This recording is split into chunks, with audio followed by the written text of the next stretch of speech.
Hello, everyone. My name is Chiming Yang, and my colleague Japar is with me as well. We are from the Title I Monitoring and Support Office. And today's our presentation for this session is about foster youth, parent guardian notifications, early childhood development, and school accountability report card for Title I Part A funds. The compensatory education items that are going to be covered for this presentation for the trainings are 04, 08, 10, 18, and 19.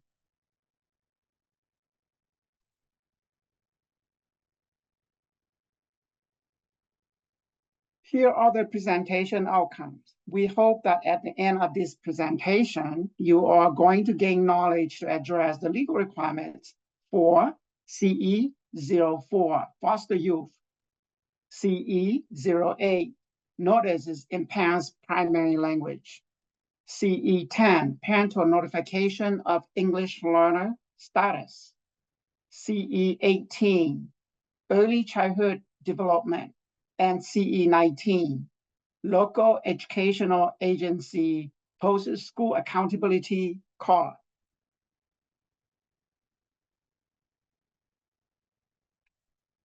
Let's look at the legal requirements for CE4, foster youth students. LEAs shall collaborate with state and local child welfare agency to designate a point of contact within the LEA to serve as point of contact for the LEA.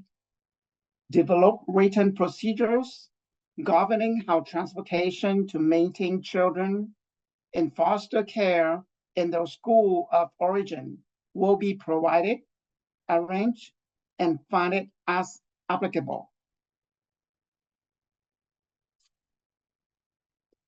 The procedures shall ensure the following: prompt transportation in a cost-effective manner, agreement for additional costs incurred in providing transportation to children in foster care.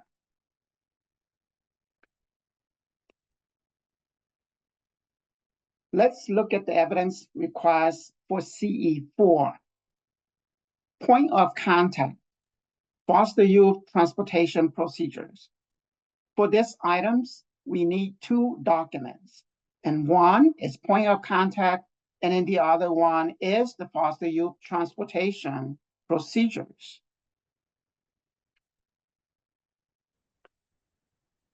Let's look at the legal requirements for CE8, notices in parents' primary languages. The school and LEA shall ensure that information related to school and parents' programs, meetings, and other activities is sent to parents, guardians of participating children in a format to the extent practicable in a language the parents and guardians can understand. This is a federal requirement for taking Title I Part A funds. Notices in parents' primary languages continue. When 15% or more of the students enroll in a public school that provides instruction in kindergarten or any grades 1 to 12, inclusive, speak a single primary language other than English, as determined from the census data submitted to the department pursuing EC section 52164 in the preceding year. All notices, reports, statements, and records sent to parent or guardian of any such student shall be written in English and in the primary language. This is a state mandate from the state of California. Here are the evidence requests for CE8. Parent information and activity notices in English and in appropriate primary languages.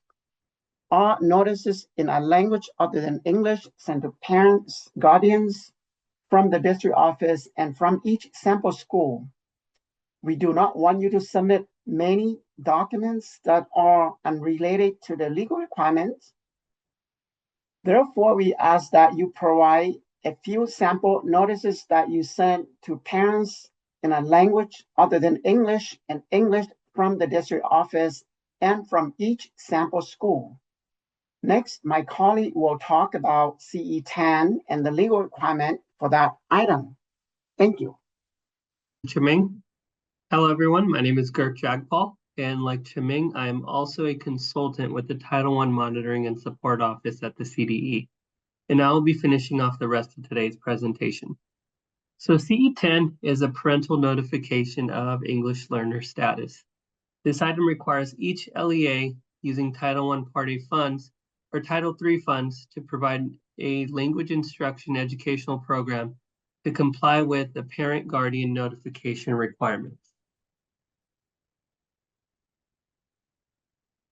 So there are two letters that are required as part of CE10. The first is the annual notification. This goes out for students who were previously identified as ELs and remain ELs. This letter needs to go out no later than 30 days after the start of the school year, and it reminds the parents that their child is an EL. The second letter is the initial notification. This letter is for any child who was identified as an EL during the school year and is sent out to parents within the first 2 weeks of the child being placed in an EL program.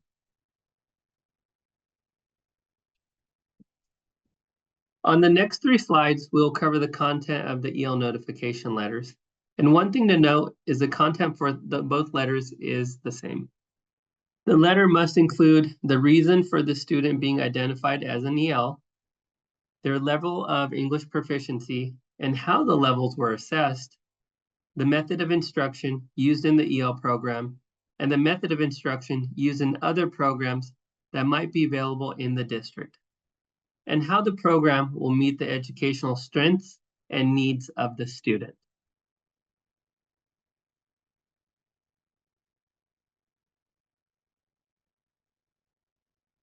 The EL letters must also include how the program will help the child learn English and meet standards.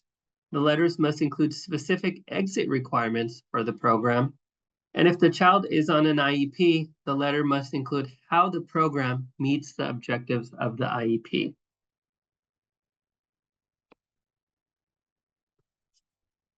Finally, the notification letters must include information related to the guardian's rights, and this includes the right to have the child removed from the English Learner Program if upon request, options that the parents have to decline to enroll or to choose other programs, and also assisting guardians in selecting amongst various programs and methods of instruction.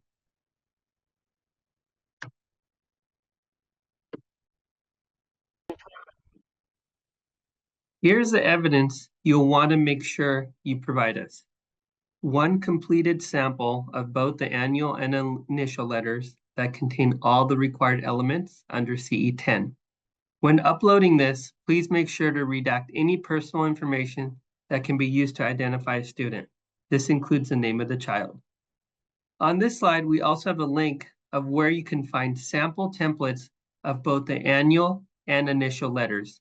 These templates meet all the legal requirements of CE10.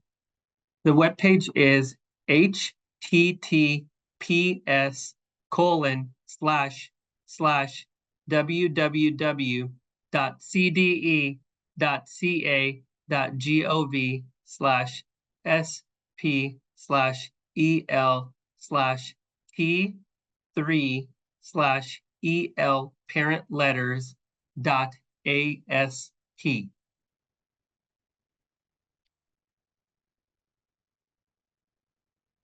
The next item we'll be covering is CE18, which is CE Early Childhood Development. This item states that if the LEA uses Title I Part A funds to provide early childhood education services to low-income children below the age of compulsory school attendance, the services shall comply with the Head Start standards.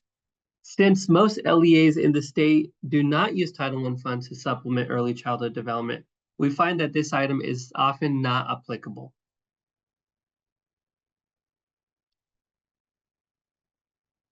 If you do use Title I Part A funds, to supplement early childhood education below the age of compulsory school attendance, then we will look for the following evidence for CE18. We'll look for early childhood development curriculum that is Head Start approved. We'll look for lesson plans as part of your documentation.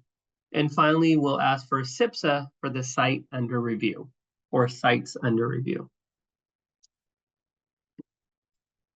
Moving along to the last item of our presentation today, we have CE19, which is the LEA Post SARCs. This item requires that the LEA annually issue and update a SARC for all schools.